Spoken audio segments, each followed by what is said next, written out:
여호와여, 내가 주께 피하오니 내가 영원히 수치를 당하게 하지 마소서. 주의 의로 나를 건지시며 나를 풀어주시며 주의 귀를 내게 기울이사 나를 구원하소서. 주는 내가 항상 피하여 숨을 바위가 되소서. 주께서 나를 구원하라 명령하셨으니 이는 주께서 나의 반석이시요 나의 요새이심이니이다. 나의 하나님이여, 나를 악인의 손 곧 불의한 자와 흉악한 자의 장중에서 피하게 하소서. 주 여호와여, 주는 나의 소망이시요 내가 어릴 때부터 신뢰한 이시라. 내가 모태에서부터 주를 의지하였으며 나의 어머니의 배에서부터 주께서 나를 택하셨사오니 나는 항상 주를 찬송하리이다. 나는 무리에게 이상한 징조같이 되었사오나 주는 나의 견고한 피난처시오니 주를 찬송함과 주께 영광 돌림이 종일토록 내 입에 가득하리이다. 늙을 때에 나를 버리지 마시며 내 힘이 쇠약할 때에 나를 떠나지 마소서. 내 원수들이 내게 대하여 말하며 내 영혼을 엿보는 자들이 서로 꾀하여 이르기를 하나님이 그를 버리셨은즉 따라잡으라 건질 자가 없다 하오니 하나님이여, 나를 멀리하지 마소서. 나의 하나님이여, 속히 나를 도우소서. 내 영혼을 대적하는 자들이 수치와 멸망을 당하게 하시며 나를 모해하려 하는 자들에게는 욕과 수욕이 덮이게 하소서. 나는 항상 소망을 품고 주를 더욱 찬송하리이다. 내가 측량할 수 없는 주의 공의와 구원을 내 입으로 종일 전하리이다. 내가 주 여호와의 능하신 행적을 가지고 오겠사오며 주의 공의만 전하겠나이다. 하나님이여, 나를 어려서부터 교훈하셨으므로 내가 지금까지 주의 기이한 일들을 전하였나이다. 하나님이여, 내가 늙어 백발이 될 때에도 나를 버리지 마시며 내가 주의 힘을 후대에 전하고 주의 능력을 장래의 모든 사람에게 전하기까지 나를 버리지 마소서. 하나님이여, 주의 의가 또한 지극히 높으시니이다. 하나님이여, 주께서 큰 일을 행하셨사오니 누가 주와 같으리이까. 우리에게 여러 가지 심한 고난을 보이신 주께서 우리를 다시 살리시며 땅 깊은 곳에서 다시 이끌어 올리시리이다. 나를 더욱 창대하게 하시고 돌이키사 나를 위로하소서. 나의 하나님이여, 내가 또 비파로 주를 찬양하며 주의 성실을 찬양하리이다. 이스라엘의 거룩하신 주여, 내가 수금으로 주를 찬양하리이다. 내가 주를 찬양할 때에 나의 입술이 기뻐 외치며 주께서 속량하신 내 영혼이 즐거워하리이다. 나의 혀도 종일토록 주의 의를 작은 소리로 읊조리오리니 나를 모해하려 하던 자들이 수치와 무한을 당함이니이다. 오늘도 이런 새벽 미명에 참 잘 나오셨습니다. 새벽에 나오는 일이 결코 쉽지 않죠. 가끔 보면은 참 이런저런 장애들이 많이 있는 것 같아요. 오늘도 제가 이렇게 나오는데 저희 아파트 그 통로 딱 차 한 대 지나갈 수 있는 그런 출구인데 거기에 차가 한 대가 딱 서 있는 거예요. 그리고는 빼줄 생각을 하잖아요. 요즘 새벽에 이제 쿠팡 배송을 하다 보니까 종종 그런 경우가 있어요. 그래서 차를 가운데 딱 세워놓고 그리고 이제 볼일을 보는 거예요. 그 차가 빠져야죠. 차가 빠져. 새벽이라 크락션을 울릴 수도 없고 다들 잠들 자는데 그더 뒤로 빠질 수도 없고 그냥 갇혀 있는 거예요. 그러고 보니까 옆에다가 조금 이렇게 빼놓고 하면 되는데 그게 이제 귀찮으니까 그냥 그렇게들 하는 거예요. 오늘도 못 올 뻔했어요. 늦을 뻔했어요. 이런저런 우리가 하루의 첫 시간 하나님 앞에 이렇게 나가는 일들이 쉽지 않아요. 또 우리가 미리 그 전날 계획을 하고 전날 미리 여러분이 일찍 주무시고 그리고 나가지 않으면 새벽을 깨우는 것은 절대로 불가능하죠. 새벽에 일어나면 가고 일어나지 않으면 안 가리라 이렇게 생각하면 그런 사람은 새벽의 주인공이 될 수 없어요. 계획을 해야 돼요. 사실은 새벽 기도는 전날부터 영적 전쟁이 시작되는 거예요. 그래서 전날 일찍 주무시고 기도하면서 새벽에 일어나리라 알람도 설정하고 다 계획하고 그렇게 나아가도요 쉽지 않은 게 이 새벽 자리를 지키는 게 하루의 첫 시간을 하나님의 결제를 받고 사는 삶이에요. 오늘 여러분들이 이런 축복의 자리에 함께 하게 된 거 하나님의 은혜이고 또 여러분을 향한 하나님의 놀라운 축복이고 선물인 줄 믿으시길 바랍니다. 중요한 건 우리가 늘 감사하는 마음을 가지고 하루하루 이 새벽 재단을 쌓는 일이 중요한 거예요. 도살장 끌려가는 기분으로 그런 마음으로 여러분들이 자리하지 마시고 언제나 감사하는 마음으로 기도할 수 있으니 감사하되 할렐루야. 기도할 수 있는 성전이 있으니 감사하고 기도할 수 있는 믿음을 주시니 감사하고 기도할 수 있는 건강을 주시니 감사합니다. 언제까지 주실 것인가? 여러분 영원히 주지는 않을 거예요. 언젠가는 기도하고 싶어도 기도할 수 없는 그날이 올 겁니다. 그날이 오기 전에 일할 수 있을 때 후회 없이 하나님의 영광을 위하여 여러분 마음껏 여러분의 에너지를 사용할 수 있는 그런 지혜가 있기를 바랍니다. 오늘 시편 71편 보면 그렇게 젊었던 다윗, 그렇게 용맹했던 다윗, 우리가 보기에 참 다윗은 언제나 승승장구했고 그 거대한 블레셋의 장수 골리앗 앞에서 돌맷돌 몇 개를 가지고 담대히 나갔던 정말 대단한 인물이잖아요. 과연 다윗도 늙을까? 이런 생각을 할 수도 있어요. 그런데 세월에 장사가 없다. 그렇죠? 세월은 유수처럼 흘러가는 거예요. 우리 젊은 나들도 눈 깜짝하고 나니까 벌써 60이 되고 70이 되고 80이 되고 내가 20대였는데 언제나 20대로 머물러 있을 줄 알았는데 보니까 다음 세대들이 벌써 자리를 다 차지하고 어느 순간에 나는 다음 세대를 세워야 되는 그런 자리에 우리가 자리하게 됐잖아요. 다윗도 마찬가지예요. 이제 그 좋았던 날들이 다 지나가고 그의 말년에 기록된 시가 이 시편 71편입니다. 돌이켜보면 다윗의 삶은 정말 파란만장한 그런 인생을 살았고 그의 주변에 수없이 많은 대적들이 있었고 원수들이 있었고 또 그의 말년에도 결코 그가 평안하지 않고 많은 시련과 어려움을 겪었던 것 우리는 다윗의 생애를 통해서 잘 알고 있습니다.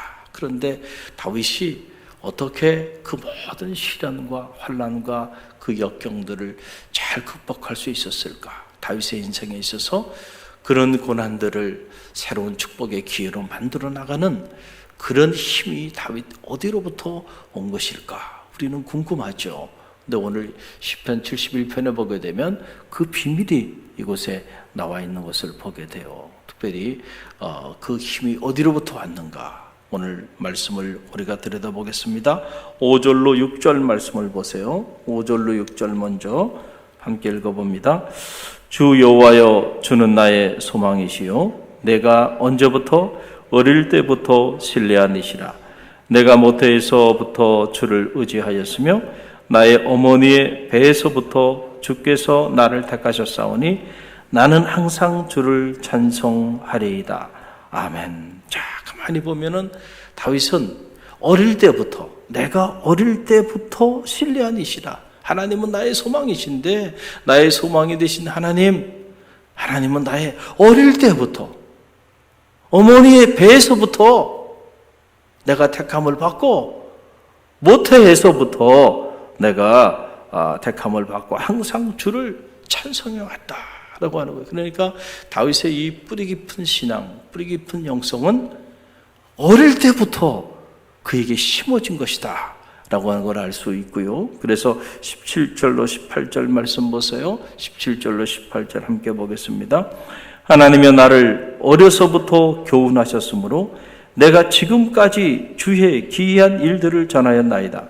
하나님이여, 내가 늙어 백발이 될 때에도 나를 버리지 마시며 내가 주의 힘을 후대에 전하고 주의 능력을 장래의 모든 사람에게 전하기까지 나를 버리지 마소서. 아멘. 내가 백발이 될 때에도 나를 버리지 마소서. 내가 다음 세대 수많은 사람들에게 주의 능력을 내가 보이고 싶다는 거죠. 우리가 때가 되면 한 줌 죄로 다 돌아가게 되는데 그때까지도 하나님 나를 버리지 말라는 거죠. 내 기력이 다 쇠해서 더 이상 내 힘으로 걸을 수 없는 그때가 된다 할지라도 결코 나를 버리지 말라는 거예요. 그러면서 하는 말이 하나님이 나를 어려서부터 교훈했다. 어려서부터 하나님께서 나를 교훈하셨다는 거예요. 그래서 내가 지금까지 주의 귀한 일들을 전하였나이다. 그런 거예요. 그러니까 다윗의 이 뿌리 깊은 영성이 어릴 때부터 주어졌다니. 3살 버릇 80까지 간다라는 말이 있잖아요. 그러니까 어려서부터 우리가 어떤 경건한 삶의 습관을 체득하느냐가 우리의 미래의 운명을 결정하는 거예요.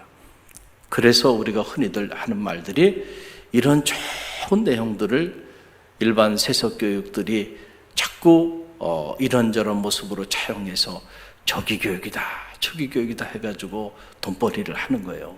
그래서 영어도 어릴 때부터, 수학도 어릴 때부터, 그래서 너무 어린 나이에 그런 세상 지식들을 빨리빨리 취득하게끔 그렇게 몰아버리는 거예요. 그거는 지금 성서가 말하는 이 조기교육하고는 다른 내용이에요. 할렐루야. 진리를 어릴 때부터 체득해야죠. 진리가 아닌 그런 세상 지식들을 그는 자기 나이에 맞게 이렇게 습득해 나아가야 우리의 삶이 정상적인 삶이 되어질 수 있죠. 어린아이에게 그 많은 지식들을 한꺼번에 집어넣으면 아이들이 미쳐버린다니까요. 디스오더 돼버리는 거예요. 정신적으로.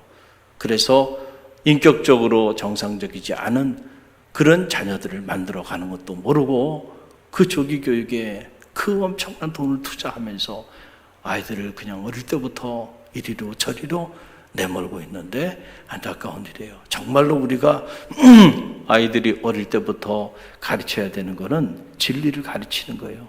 하나님의 말씀을 가르치는 이런 영적인 조기교육을 해야 한다. 할렐루야.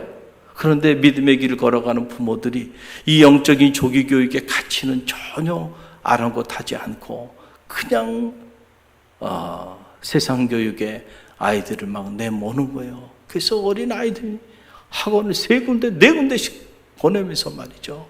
대체 어떤 아이들을 만들려고 그러는가 생각해 보면 좀 끔찍하다. 그렇잖아요. 어떤 사람들이 우리 자녀들을 지금 가르치고 있는지 알지도 못하고 그냥 세상 교육에 아이들을 내몰기 시작하는 거예요. 그러고 난 다음에 나중에 그 아이들의 인격도 파괴되고 그러고 난 다음에 그 아이들이 영적으로도 병이 들었을 때 내 자식이 왜 그러지? 왜 그래? 그렇게 키웠잖아요. 그러니까 아이들이 철에 들어서 이제 결혼을 하고 이제 사람 구실을 해야 될 때 보니까 불행하게 사는 거예요. 하나님 품을 떠나고 진리를 떠나서 그렇게 안타까운 인생을 살아가는 거예요. 그 이유가 어디 있는가? 우리가 어릴 때부터 영적인 조기 교육을 철저히 하지 않았기 때문에 그렇다. 그래서 가능한 한 어릴 때일수록 우리가 영적으로 우리 자녀들에게 하여금 하나님을 경외하는 삶을 살아갈 수 있도록 교육하고 훈련시켜 줄 수 있는 믿음의 부모가 되시길 간절히 바랍니다. 가장 소중한 것일수록 소중한 것들을 가르쳐야죠. 여러분, 세상의 학원 선생님들이 여러분의 자녀를 그렇게 소중하게 생각해서 정말로 소중한 것들을 가르치겠나요? 아니에요. 부모만큼 자기 자녀를 소중하게 생각하는 부모가 어디 있겠어요? 그러니까 여러분에게 여러분의 자녀가 가장 소중하니까 그 자녀에게는 가장 소중한 것을 어릴 때부터 가르칠 수 있는 그런 지혜가 있어야죠. 왜 소중한 자들에게 소중한 것을 가르치지 못하고 그들을 세상으로 이것저것으로 그렇게 내어 쫓나요? 그래서 그들이 습득하는 것이 뭐고 그들의 인격과 그들의 영혼에 쌓여지는 것들이 뭡니까? 인풋이 있으니 아웃풋이 있죠. 들어가는 것이 있으니 나오는 것이 있는 거예요. 어릴 때일수록 우리가 하나님을 경외하는 그런 자녀로 진리를 습득하면 진리 안에 거하는 그런 삶을 살게 돼 있다는 거죠. 할렐루야. 그래서 우리가 영적인 조기교육의 가치를 잃어버리지 않는 믿음의 부모가 돼야 되고요. 또 자녀가 자라면서 보면 자녀를 교육하는 데 있어서 가장 훌륭한 교육 중에 하나는 바로 이 본받음의 원리를 따라 교육하는 거예요. 본받음의 원리. 그러니까 여러분의 자녀가, 기도하는 자녀가 시련 가운데, 어려움 가운데, 난간 가운데 처할 때 우리 자녀가 하나님 앞에 무릎을 꿇는 그런 자녀가 되기를 원한다고 한다면 여러분이 기도하는 믿음의 부모가 되시길 바랍니다. 여러분이 그걸 보여주는 거죠. 그러면 자녀들이 그 모습을 보고요, 우리 어머니는, 우리 아버지는 힘들고 어려울 때마다 하나님 앞에 나가서 새벽을 깨우며 날마다 기도하셨던 분이에요. 그 모습을 보고 자란 자녀들은요, 시간이 지나면요, 자신들도 인생을 살다가 우리가 인생을 살아보면 언제나 꽃길만 걸어가는 게 아니죠. 이런저런 시련이 있고 역경이 있을 때 그때 하나님께 나가야 됨을 알고요, 그들도 하나님 앞에 무릎을 꿇고 기도하는 하나님의 사람들로 바뀌어지게 되는 거예요. 가장 소중한 나의 어머니가, 나의 아버지가 그렇게 사셨거든요. 그리고 그분들의 삶이 하나님을 향하여 진심이었어요. 거짓이 아니었다라고 하는 거죠. 사람들 보는 눈에 그저 교회에 모여서는 직분자고 거룩한 성도였는데 가정에서나 삶에서 보면 아니야. 너무나도 세속적으로 판단하고 세속적인 가치관을 가지고 자신들을 가르치고 그렇게 사셨어. 그렇다면 그 자녀들 그거 보고 그대로 갈 겁니다. 틀림없어요. 틀림없어요. 그러나 부모가 진심이야. 하나님을 향하여 진심이야.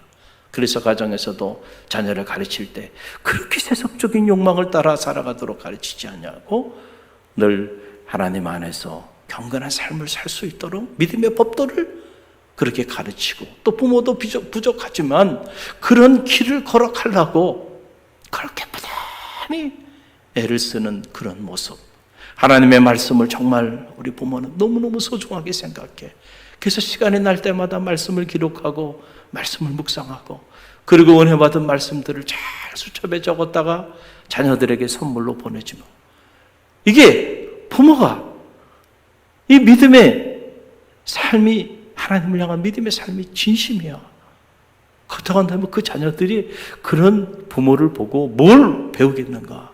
결국 그 자녀도요, 하나님의 말씀에 그렇게 진심을 담아서 그 가치를 알고요, 날마다 말씀을 묵상하고 나누는 그런 경건한 삶을 살게 되는 것이죠. 할렐루야. 그래서 부모로 살아가는 일이 사실 쉬운 건 아니에요. 일정 부분 자녀가 자라면 그때부터는 말로 해서 안 들어요. 반항하죠. 그러니까 삶으로 보이는 수밖에 없어요.